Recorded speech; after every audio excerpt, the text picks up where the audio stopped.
Hi, welcome to Write More Light. My name is Sarah. I'm making this program with the Midwest Writing Center. And today we're going to talk about braided essays versus collages and a little bit about hybrid writing, so that we can see the difference between the two, because I think they get, or three, because I think they get confused a lot. And they have very different, generally, they have very different techniques and uh, etc. I'm clearly not looking at my notes. So if you're new to this web series, here's how it's going to look. I'm going to give this little intro talk that I'm doing right now. Introduce the topic, talk about the topic. Sometimes I'll interview someone. Today is not one of those days. Then I'll do updates about the Midwest Writing Center, things that are coming up in our world, and then a free write. Usually, though not always, the free write has to do with what we talk about on the day of the recording. I'm probably going to do a little bit of screen sharing today. Not a lot of it. I've got a lot of show and tell sitting next to me, which is not actually this book. So you may want to look at the screen today. Not a requirement. I'll do my best to explain what I'm talking about all the time. Okay, so I will be using the term braided essay, but really any form can use a braid. And you've seen it a lot in the world. And I will talk about when. But it doesn't necessarily have to be an essay. That's the term I'm most used to, and my linguistic habits will take over and I will say essay. And the collage, the literary collage. I don't necessarily think that these two formats have a ton in common, but it's easy to confuse them. I write in collage a lot, and I read a lot of braids. I have never felt successful in writing a braid, and that is plaguing me, has been plaguing me for a long time. But I've noticed that the language surrounding both of these forms are really similar. So first, I'm going to define each and give some examples of them. And I want to clarify that while each of them can be considered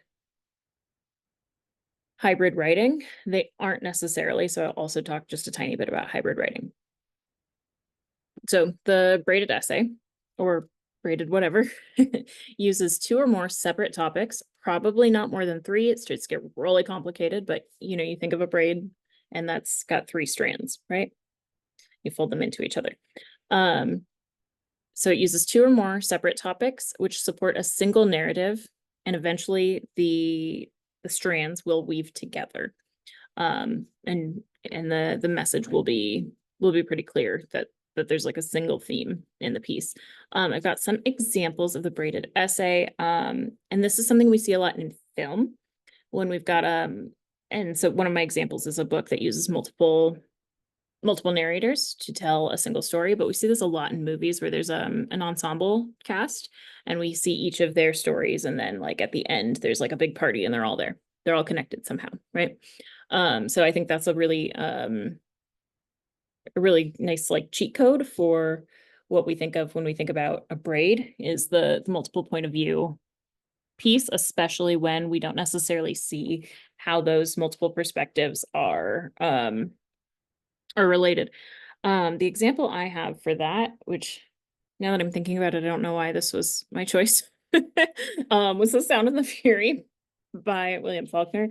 Faulkner does tons of multiple point of views in his work, but it's usually pretty clear that they're all telling the same story. The Sound and the Fury is not the most straightforward in that way, but in my head, the book I was holding was As I Lay Dying, which is four people's perspective on a funeral. So yeah, the multiple point of view story is the most common braid that we see. And then again, it's more likely a braid if we don't know how they intersect till the end. There's a really good shoot. I can see the cover in my head, but I can't see the book in my head. The title, but there's some really good YA that does this. Darn. There's a lot of good YA that does this. And oftentimes when we see the stories come together in the end is when it becomes most effective. That's true. That's the point, really. Another essay I brought isn't the most separate braid of all the braids in the world. It's in the book Bad Feminist by Roxane Gay, called What We Hunger For. And it opens talking about the Hunger Games, and then turns into being about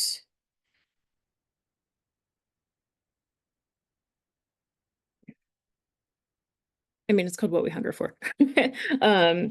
It turns into being about body image and the difference between strength, like physically, and strength mentally.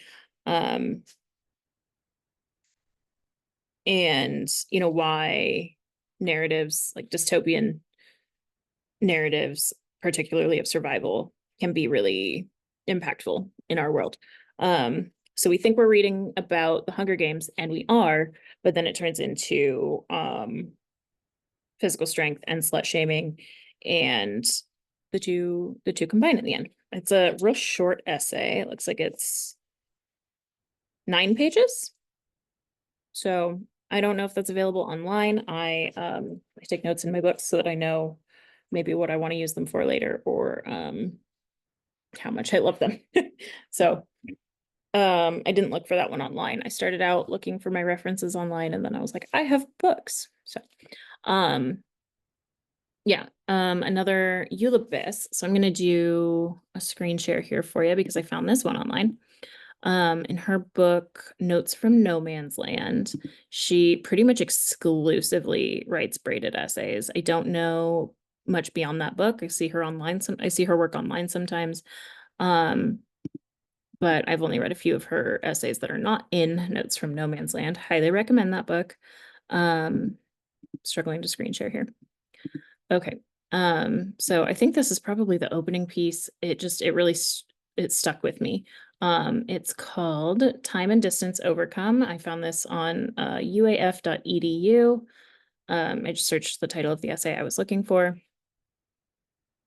And it is about telephones, and it's about telephone poles in particular. And we spent a lot of time learning about the history of the telephone, the history of telephone poles, before we move into lynchings.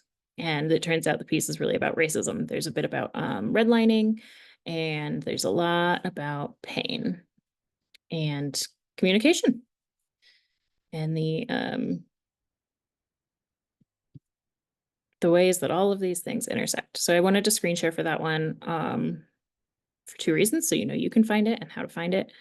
So you see here it opens of what use is an invention, about the telephone. And then I'm trying not to scroll too fast.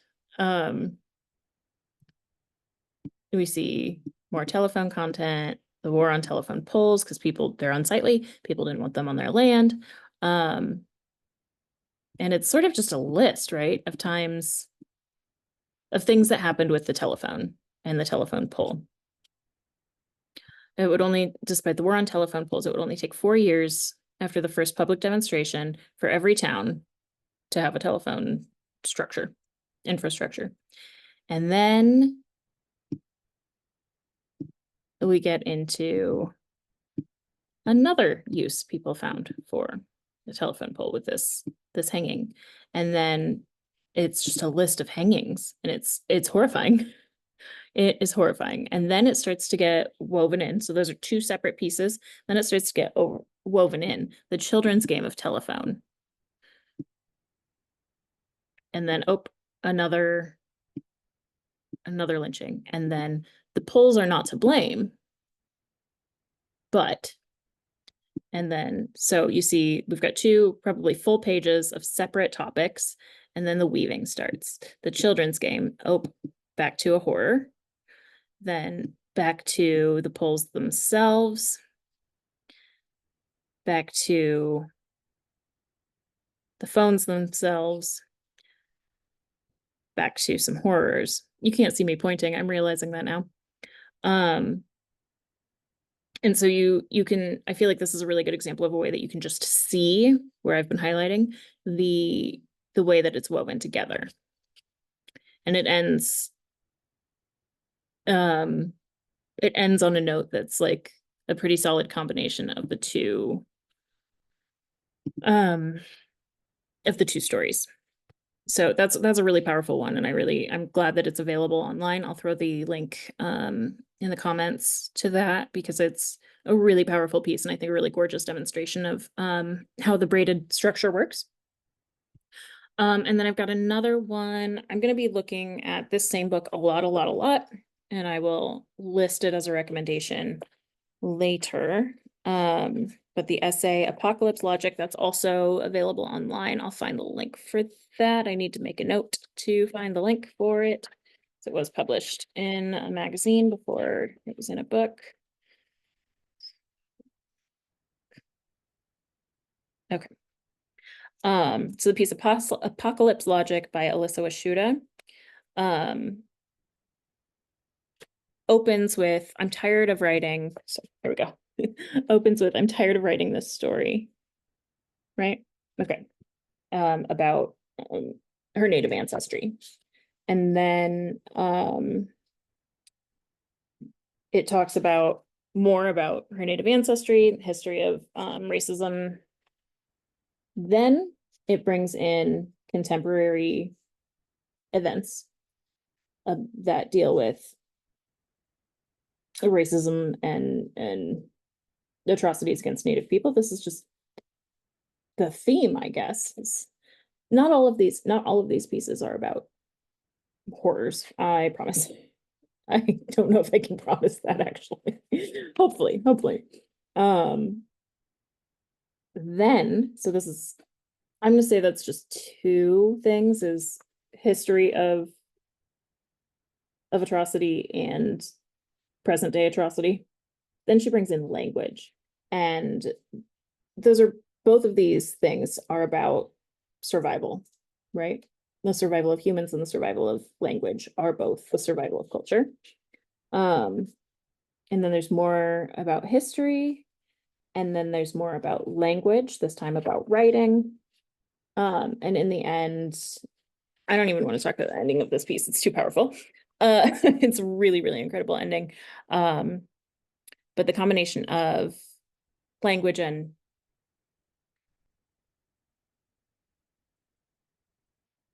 genocide and like treaties and sovereignty. So I'm putting those all over here and as like the same topic, and then language is over here. These are two different threads that are both really about survival and about culture. And they come together in a really dramatic and like, I mean, I tried to copy this essay for a full year after I read it for the first time. And there's just no doing it. She did it too well. So that's one of my favorite lyric essays. Again, that's Apocalypse Logic by Alyssa Washuta. And those are examples of the braided essay. I tried to structure this video. I left pretty good notes for myself, but I'm worried that if I spend too long on the topic, instead of just being back and forth, that we may all get a little distracted. So the literary collage is a primarily literary form. So I want to say that, otherwise it could just be a collage that uses elements from anywhere to support a narrative. Now, non-narrative literature exists, and we're not talking about it right now. In this discussion, literary collage uses elements from anywhere to support a central narrative. So receipts, photos, napkins, interviews, transcriptions of recordings, fortune cookies, anything. Generally speaking, you would want it to work on a page. But I am not at all going to say that that's a requirement. That is why I said transcription rather than audio. It's just harder to do, right, in a literary format. Really anything comes together to support a central narrative. I would say most often they are mostly written, right? But it doesn't have to be that way, and it doesn't have to be like the same form of writing throughout. But most often, if we're talking about a literary collage, it's going to be on paper, right? Or on screen. It's going to be on a page. So it helps that it is visual. A lot of the times found poetry, again, found whatever, can fall into this category, but doesn't necessarily. It really depends on how the found object is presented. I have some kind of funky examples of this because it's not that common. I would say, yeah, well, it's not that common. And I have a few books that I like couldn't find for this example. So I want to just put out there. It's not hard to find, but it is much less common than really any other genre. So I'm doing these examples not in the order I intended to, but in order of what's on top of my pile. So my first one, this is fun, is from an intern from the Young Emerging Writers internship, Marquil Sanchez Carmona. And what he wrote was and this is in the Atlas 19, so it is just a short piece. It's three pages, right? And what he wrote is a newsletter, an online newsletter, so an e-newsletter, from an HOA, a homeowners association, that is first celebrating Pride. So it just looks like a newsletter you get in your inbox. And then it's issues that they're having in the neighborhood. And so those are two like regular written sections. And then there's a bulletin of events, right? And then there's an online forum. So that's 4 different formats. So and they all work together to tell a single narrative. And the narrative is the personality of this HOA, or maybe a critique on a specific kind of community, I would say is what it is. It's a critique of a specific kind of community. And yeah, I'm going to say that's probably 4 different mediums. Newsletter, and then a list of issues. Sorry, that's 3 fingers. And then upcoming events, and then a forum. For those who maybe aren't familiar with old internet forums, it's a chat, but it's stationary. So people can interact with each other like a chat, but the forum stays in one place, and it's not as live as interactive. What a strange thing that I am explaining. So I think that was really, really clever, and I'm really, really proud of Marquil for putting that piece together. And it does have a narrative. It is saying something. I don't like the word message. It's not like that. But the narrative has an arc, has a story. Then this is generally, I think, considered poetry. I'll look at the back of it, see if it tells me. Yes. Oh, poetry / essays is what it says on the back. And this is a really, really famous book, and I'm looking at the back of it right now, and there's just this massive list of awards, all of that. So well-known book. It's Citizen by Claudia Rankine. And it uses kind of everything. It's a really powerful book. I recommend reading it in as short a time as you can. I think that it's a much more powerful message if you don't sit on it, if you don't give it too many breaks. I think I read it in 2 days, maybe 3 days. And I kind of wish I'd read it in 1, just because of it's a more powerful message if you read it as a single piece. So I would say this whole book is a single narrative, and it opens, it kind of looks prosy here. And then we have a picture. The street sign here says Jim Crow Road. I think each page, not I don't know about this one, but each page sort of starts a new piece, kind of. Like I said, the whole book is really a single narrative. But you can read each page as a separate piece if you want to.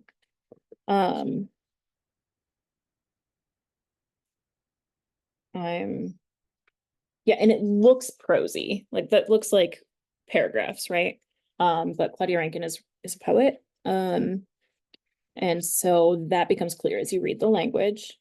I'm trying to flip forward. Okay, so this is, it feels anyway like a section divider. Might not be, might just be the place where that image belongs. Oh, I'm correct though. Next page says part 2. You can't see it. It's right, it's just tiny. There it is. And this opens with a image of a video. And then we move to, I'm just gonna flip a little faster. We've got some like fact-based content. Got other people's art is in here. This is a photo from a sporting event in which someone was racist. There are some transcripts. There's a lot of visual art worked in, transcripts of conversations or events. A lot of beautiful visual art in here. There's some that very much looks like poetry. And there's photo, transcripts of a video, and description of video. Yeah, that happens again. And these are about historic events and court cases.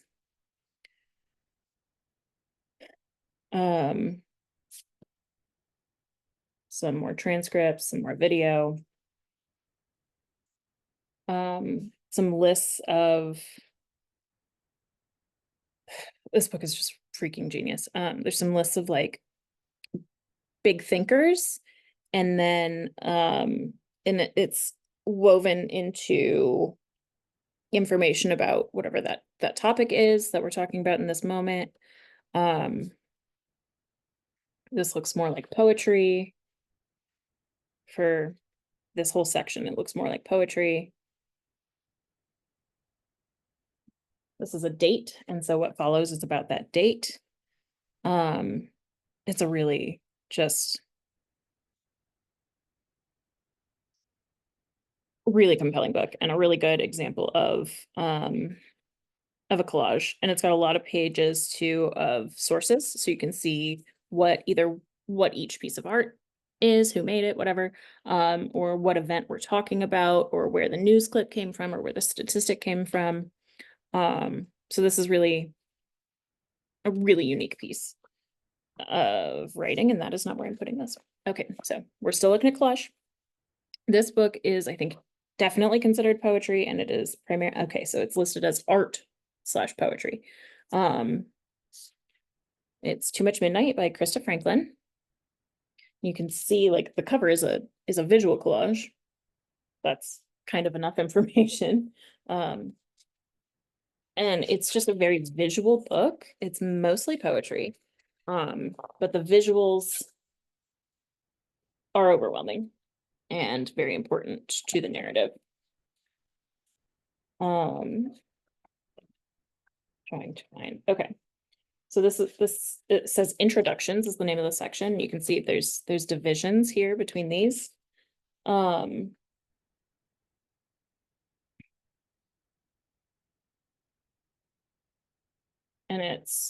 this is work by another artist. My bookmark's in my way. Here's notes on this book.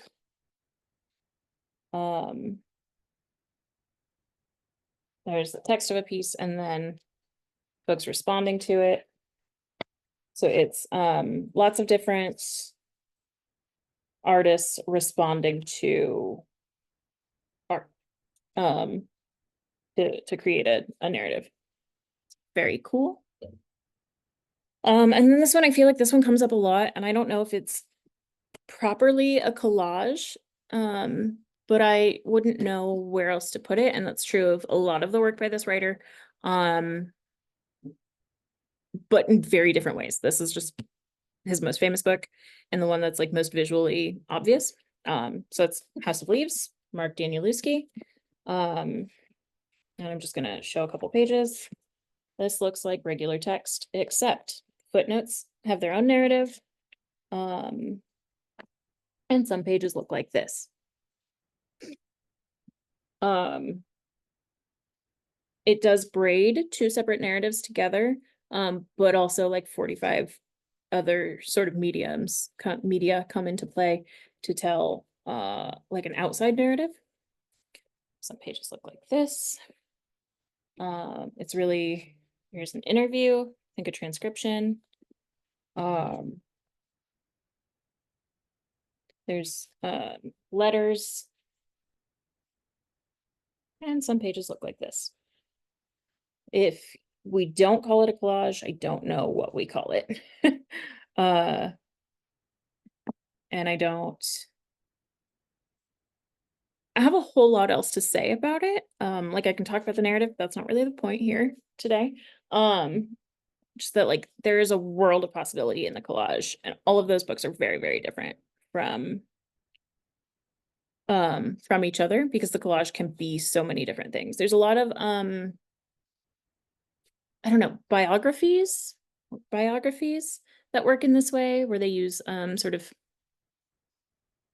supporting evidence for the narrative. A lot of them are fictional, some of them are not. A handful of autobiographies work like this too, which I think is really fun. It sort of makes it easier on the reader in some ways. Sometimes it doesn't. Like House of Leaves is very difficult to read. Citizen's pretty difficult to read, not necessarily for the content, though that is very difficult too. But because your brain has to keep switching modes to understand what you're reading. Which is also really cool, I think. It's good for your brain. Now, hybrid, just little moment on hybrid, is any work that uses tools from multiple genres or forms. So most of the books that I've talked about can fall into a hybrid umbrella. Citizen does. Oh, I didn't show you guys one of my favorite collage pieces. That's okay. It's okay. We will live. I didn't have to show it. This is a really solid hybrid work. In my mind, it says it's essays. It's called Night Rooms by Gina Nutt, and it uses poetic language, it uses funky formatting, but it's nonfiction essays.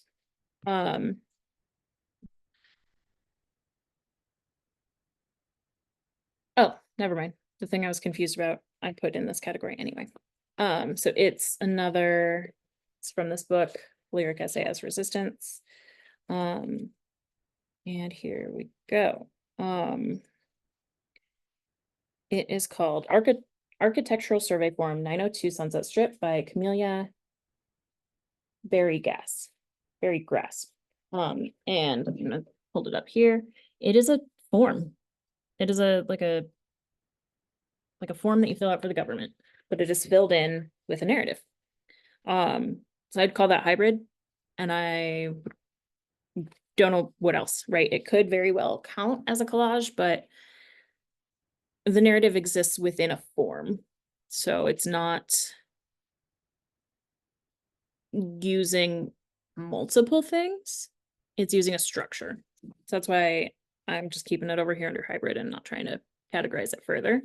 There's another one in here called Words First Seen in Print, which is a bunch of, where is it? Who's it by? It's by Chris Malcolm Belk. Words First Seen in Print in 1987, according to Merriam-Webster. And it has some words, and then it defines the words, and then it has a little narrative that follows, sort of like a supporting definition. So this one's potty mouth, and then potty mouth is defined by giving to the use of vulgar language. And then it says, when we met, you warned me you liked to curse. So the narrative follows the words that are being defined. That's hybrid because it uses a couple of different formats, but it doesn't use like outside documentation, and it doesn't braid two topics together. Okay, I hope those were useful examples. Now I want to say when you might use collage and when you might use braid. You might use the collage format when your story, whatever it is better told with supporting evidence. You might use it when you naturally keep changing the style of what you're writing. That happens to me a lot. And you'll see a lot of the time, and I don't think this necessarily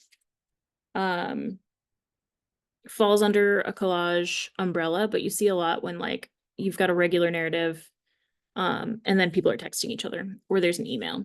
I think if it's like a long work, then it's sort of incidental. But if there's a lot of it, hi sweetie, then that sort of changes things. I change the style that I'm writing within a single story a lot. And if I want, I mean, it takes a lot of editing to make that functional. But a lot of the time I err toward collage because I use sort of supporting evidence, or I write in such a way that, like I've got script, right? Like a script, like a screenplay. And then I've got an epistolary, and then I've got epistolary is like a letter or a journal. And then I have like regular narrative, and that just doesn't, that's just not traditional. And that is a collaging of forms. I would say in a collage, different media is also sort of important, and you do see that between an epistolary and a text message. Although those text messages epistolary. And then regular narrative, and then a script, right? Like those are all just, they're just different. Yeah, when you might use a braid is if you have two pieces of writing that you've already worked on that are about very different things, but they kind of feel connected to you. You can work on combining those and seeing how they speak to each other. And I want to say we'll do later videos on how to braid or collage in the least strict sense, because I'm not ever going to be telling you what to do in a strict sense. Another time you might want to use a braid is when you have two connected topics and you don't think that their similarities are obvious to everyone. That's a good time to use it. Sometimes this works because I've already said, in a multiple point of view story, that works as long as everything comes together in the end and it's not necessarily obvious how they're going to come together. But also when you are maybe telling a multiple timeline story, especially in nonfiction, the connections don't necessarily line up until they do. So those are times when I think it's most common, most useful to use those formats. But I want to suggest that you read them yourselves if you're not familiar, and you can learn plenty of things by reading these styles, such as, how to do them and why they're effective, and how they work in reality, not just trusting me. Also, yeah, if you're interested in writing these, you should definitely read them. I'll have a list of recommendations, but pretty much anything I've mentioned thus far is a recommendation. You can notice either what kinds of stories are best suited to these forms, or what stories are missing from these styles that maybe would work great in them. And obviously from reading them, I think it's easier to experiment with them. Yeah, I'm going to keep this pretty short, and it's a little long already. So that's just sort of a compare contrast situation with those 2.5 forms. I want to give some recommendations I already said, anything I've mentioned here so far is going to be a good teacher. But particularly the lyric essay as resistance, which is edited by Zoe Bossier and Erica Trabel. It just has more sort of formats than you can think of. And every single piece in here is just incredible, like blow your mind good. I have to take breaks from reading this book, and I've returned to it so many times. It's written all over. I love it so much. I cannot recommend it enough. And I also really want to emphasize that Eula Biss is sort of a god of the braided structure. And Eula is spelled E-U-L-A. Yeah, and I have made a note for myself to make sure that we do some follow-ups on how-tos for each of the two topics, the braid and the collage. And I hope that you'll hang out with me again then. Now I'm going to move on to what's up at the Midwest Writing Center, and then we'll have our free write. So upcoming events at the Midwest Writing Center, very always the topic on my mind. This Saturday, October 5th, it's the first Saturday of the month. So we have Writers Studio. That is both, there is an in-person and an online option. They're both from 11 a.m. to 1 p.m. Central Time. That's a workshop group. That's a critique group. We use the word workshop both to mean class and to mean critique. So the idea is that you bring your writing then and there, and sort of do a cold read. So it's not, we don't have a ton of time to work with your piece and get to know it, but we set up time based on how many folks arrive, and try to help you get what you want out of your writing rather than tell you what we want based on our taste. I think that's a really important thing to keep in mind. The two separate studio groups use different workshop formats, but those elements are the same. On Sunday, October 6th, very excited to return to Lowland Block Party. That'll be at the Labor Space in Rock Island on 3rd Avenue, and I want to say 21st Street, might be 20th Street, between Roz Talks and Ragged Records. It's sort of an all-day street fair, but it's not on the street. There'll be live music. There will be live readers. We, the Midwest Writing Center, have readers every hour. We'll be reading their work. But there's local vendors. Everything's gonna be local. Some food, really great food, and like good company and good times. So you should come. It's free, and it's awesome. It's one of the events that I get really excited about, and I go to a lot of events, so I feel like that matters. Next Tuesday is our second iteration of our youth workshop. So again, that's a critique group for young people 15 to 19 years old. Next Tuesday, so the first Tuesday of the month, the second Tuesday of the month, today is the first Tuesday of the month, is online. Then we have the same thing in person at the Midwest Writing Center on the third Tuesday of the month. So it's a little confusing that it's the second and third Tuesdays of the month, and they're different formats. But they're the same time, 5:30 p.m. to 8 p.m. Central. The online group meets on Zoom. And we both groups will open with a free write, sort of a writing exercise, get the literary juices flowing, and then we'll move into workshopping, critiquing. These are both meant to be encouraging, helpful literary spaces for young people. Next Saturday, October 12th, is our next workshop in this moment, meaning class, with Tamara Dean. It's an online workshop, so anybody can come. It's from 10 a.m. to 12 p.m. Central, so adjust for time wherever you are. On writing from a changing place is the name of the workshop. And all writers have to deal with place one way or another in our work, because, and it's not just setting, right? Place is an emotional element in our lives. And so Tamara will teach us how to work with place, especially as place changes.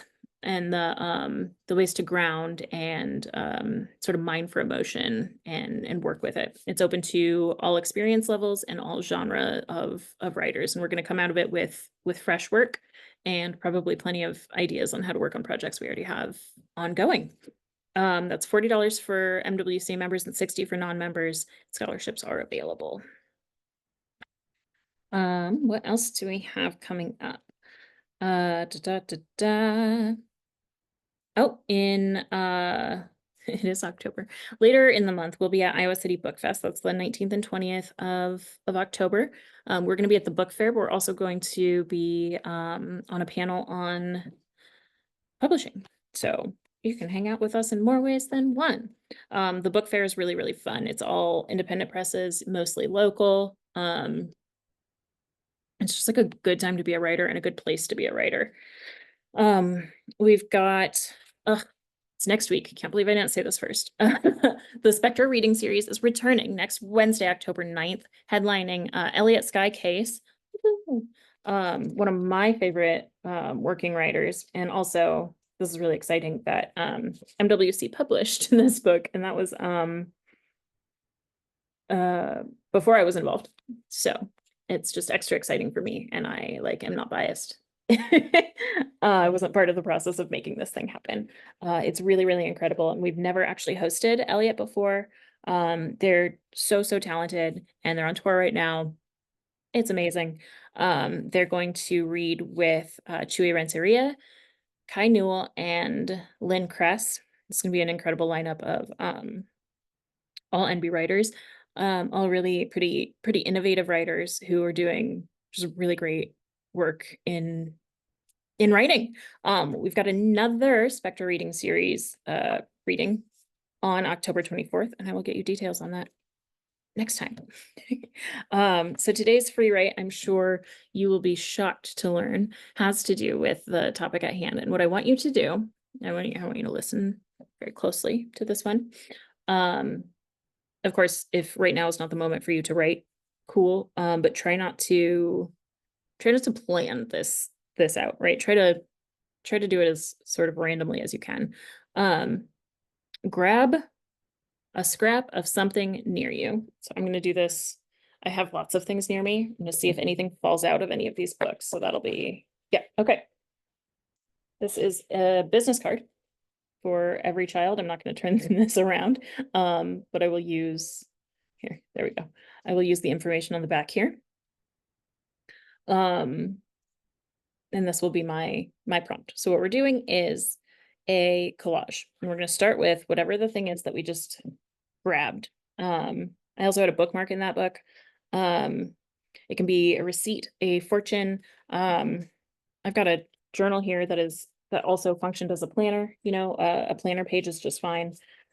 Even if it's a pen that has that came from a company or whatever, something relatively random. And use that as your starting point. This business card is going to be the first line of my piece. I can respond to the piece. I can make it fiction. I can make it nonfiction. I can make it poetry. I can give this piece a preface. It doesn't have to seem overtly related, but it will have to be part of the piece, right? So it doesn't, if I write something totally unrelated to Every Child, which is a nonprofit that cares for children. So my next thing might be about roller skating that I write, but I have to keep this in there, and this will inform the narrative. This will inform whatever it is that I'm talking about roller skating or blading. I don't remember which I said, inline skating. Respond to the piece, preface it, maybe it's unrelated, but it will connect later. And set 5-10 minutes on your timer and get going with it. Thank you for hanging out with me today. And as always, please write more light into your life.